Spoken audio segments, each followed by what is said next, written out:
A very good morning to all. This is P. Kavita from AAA Department, working as an assistant professor in R&D Engineering College. I handle power plant engineering for second year AAA. In Unit 2, now we will see the analysis and optimization of a Brayton cycle. So we know that the Brayton cycle is a thermodynamic representation of a gas turbine. So in Brayton cycle, we have two different types of gas turbine representation. One is the open loop system, and the other one is a closed loop system. Why is this one called as an open loop system? Is basically in gas turbines, atmospheric air has been taken, and using a compressor, the atmospheric air is compressed, and this compressed gas is given to a combustion chamber. And in the combustion chamber, what happens is the fuel has been injected from the fuel injector, and when the fuel is coming in contact with the compressed air, it goes through combustion, producing high pressure and high temperature gas. So thus gas will be given to the turbine, and that kinetic energy of the gas will rotate the turbine blades, where the mechanical energy will be given to the generators through the shaft, which will produce electricity. The exhaust gas will be collected and it has to be cooled down and exhausted into the atmosphere. We can see that the compressor, turbine, and the generator are all connected through a connecting shaft. So, even for the compressor to compress the atmospheric air, it requires some rotation which is transferred from the shaft itself from the generator. So why is it called as an open loop system? Is atmospheric air is taken and it goes through compression, combustion, and then it rotates the turbine blades and it has been exhausted into the atmosphere. So that is why it is called as an open loop system.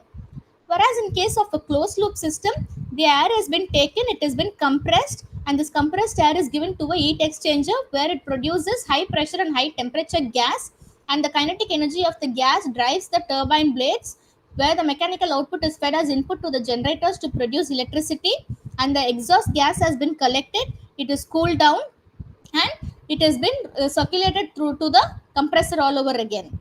So in the heat exchanger also there is transfer of heat, due to which it produces high temperature and high pressure gas to rotate the turbine blades. Since the gas has been circulating in the system, it is called as a closed loop gas turbine.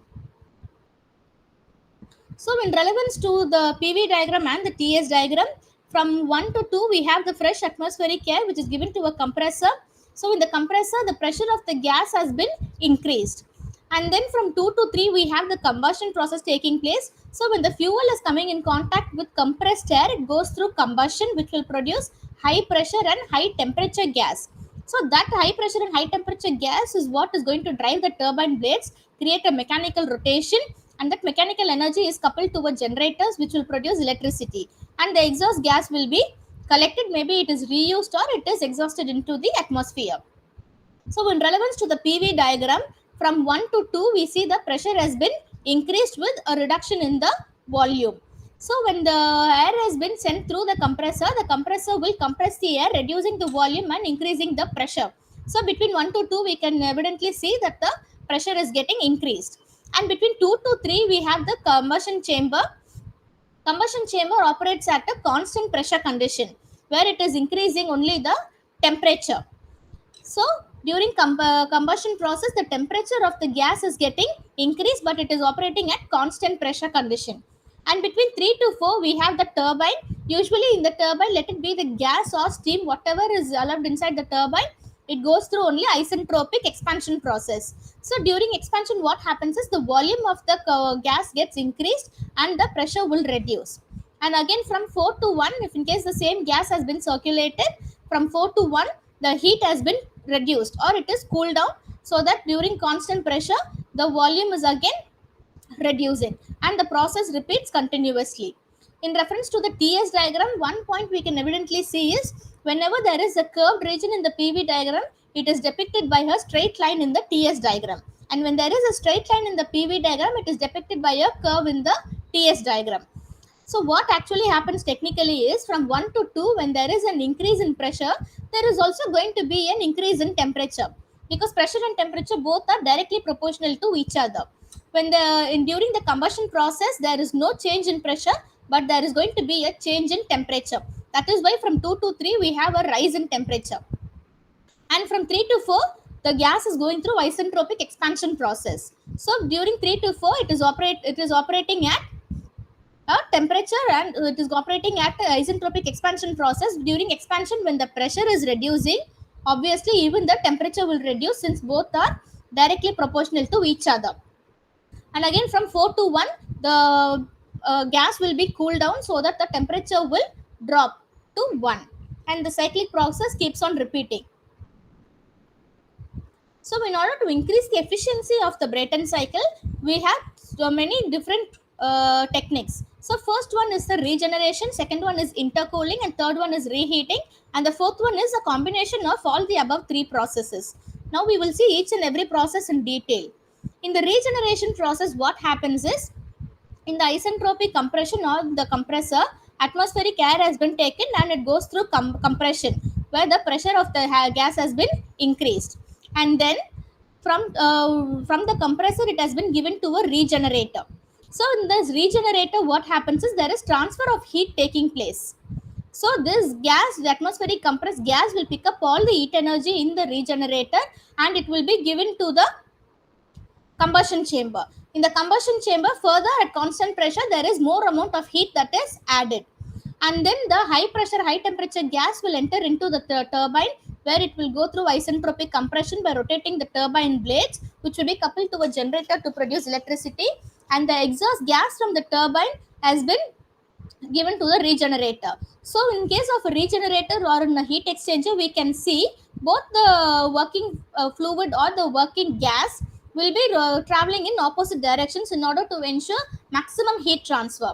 So the exhaust gas which is coming from the turbine will be of very high temperature, and all the heat energy from the exhaust gas has been transferred to the compressed gas, and this cooled gas will be given to a heat exchanger again. So in the regenerator, what happens is, again it is further cooled down and it is fed to the compressor. So in relevance to the TS diagram, we can see that from 1 to 2 we have the isentropic compression process taking place in the compressor. So when the compressor is increasing the pressure, there is also going to be a slight increase in the temperature, and in the heat regenerator, this compressed gas is going to pick up all the heat energy from the exhaust gas. So there is a rise in temperature which is shown from 2 to 3, and again it is given to a combustion chamber, where further the temperature of the gas will be increased. So it is operating at constant pressure. The temperature alone is increased from 3 to 4, and from 4 to 5 it is the turbine operation, which is the isentropic expansion. When there is a reduction in pressure, there is also going to be a drop in the temperature. And from 5 to 6, when the gas is traveling from the exhaust gas which is traveling from the turbine towards the regenerator, there is going to be a slight drop in the temperature, and again in the regenerator, all the heat energy from the exhaust gas had been transferred to the compressed gas, which is depicted from 6 to 1. So that is why the temperature is further reducing, and this cyclic process will keep on repeating. So this is the Brayton cycle with regeneration. So what we do in comparison to the conventional or the previously seen type is, we have a regenerator over here which is making use of the heat energy from the exhaust gas that is coming from the turbine, and that heat energy is actually preheating the compressed gas. So the preheating of the compressed gas is taking place over here, and then it is given to the combustion chamber. So the amount of fuel required in the combustion chamber will reduce on the whole, thereby increasing the efficiency of the Brayton cycle also. And the next type is the okay.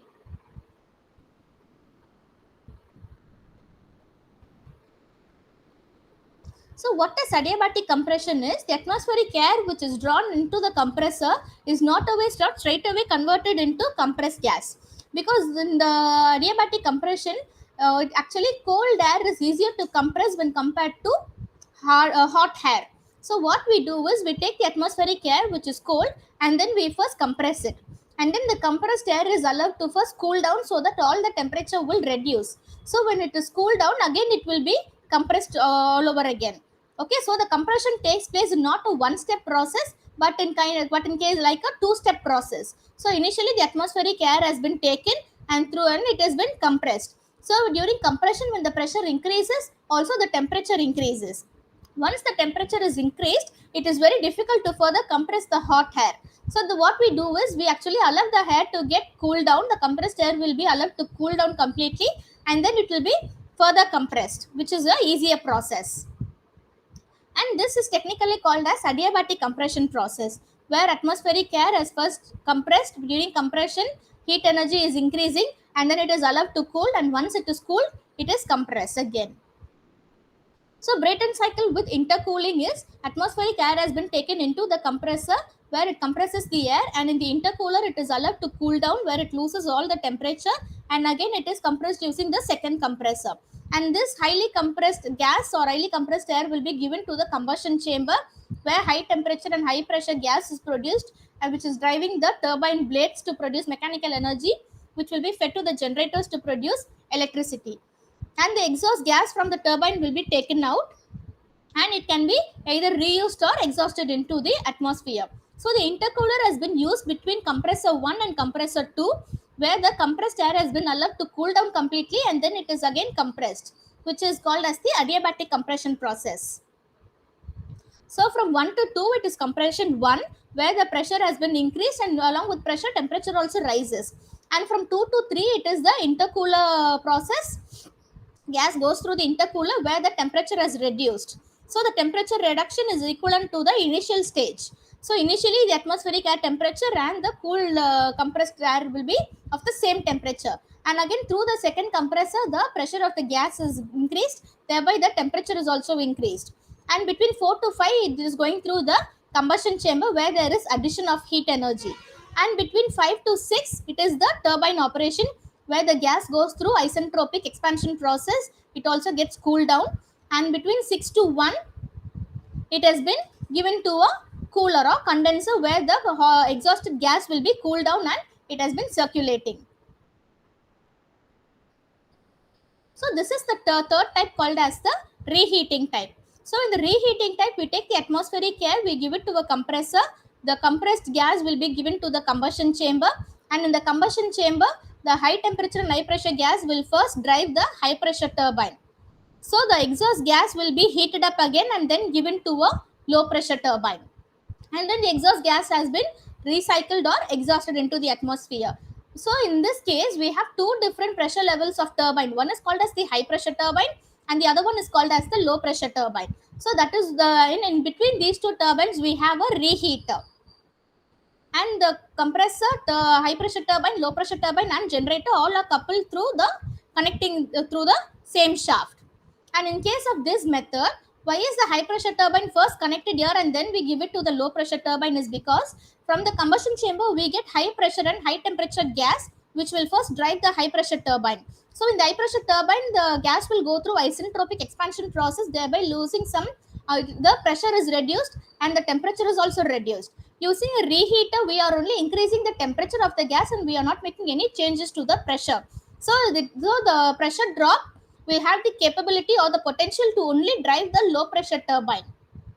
So only the temperature is getting increased by the reheater and there is no increase in pressure. That is why the second turbine used is of a low pressure turbine which will rotate the turbine blades, and all these both the turbines are producing mechanical output which will be given to the generators to produce electricity. So initially from 1 to 2 we have the compression process where the pressure is increased and also the temperature, and between 2 to 3 it is the addition of heat in the combustion chamber, and 3 to 4 it is the high pressure turbine where there is a drop in pressure and temperature, and again using a reheater we increase the temperature, and in the low pressure turbine again the pressure and temperature drops which is shown by this line 5 to 6, and 6 to 1 is the exhaust gas which has been cooled down which reaches the temperature level as in the initial case, and this is a repetitive cyclic process. So in the last method, we have a combination of the intercooler and we have a reheater and also a regenerator. So the compressed air has been taken, it is compressed, and then using an intercooler, the temperature of the compressed gas has been allowed to cool down. It is further compressed and then it is given to a regenerator where it will pick up all the heat energy from the exhaust gas, and the preheated gas will be given to a combustion chamber so that high pressure and high temperature gas will be fed to the high pressure turbine, and from the high pressure turbine the exhaust gas will be again be reheated and it will be given to a low pressure turbine, and from the low pressure turbine the exhaust gas has been taken and given to a reheater where all the heat energy will be transferred to the compressed gas, and this process keeps on continuing all over again, and involving the regeneration, reheating and intercooling method is one of the most efficient ways to increase the efficiency of a Brayton cycle. It is imbibing all the advantages of the different types of optimization or improvement of efficiency. So in the TS diagram, from 1 to 2 is the compression 1 process, and then 2 to 3 it is the intercooling where the gas has been cooled down, and again it is compressed using the second compressor 3 to 4, and then it is given to a heat exchanger from 4 to 5, and again from 5 to 6 the temperature is increased in the combustion chamber, and 6 to 7 is the high pressure turbine where there is a isentropic expansion, and then again it is given to a reheater to increase the temperature from 7 to 8, and from 8 to 9 it drives the low pressure turbine, and then from 9 to 10 it is given to the regenerator, and 10 to 1 it has been cooled down and the gas keeps circulating. So that is the TS diagram of the combination of regeneration, intercooling and reheating method of a Brayton cycle. Thank you.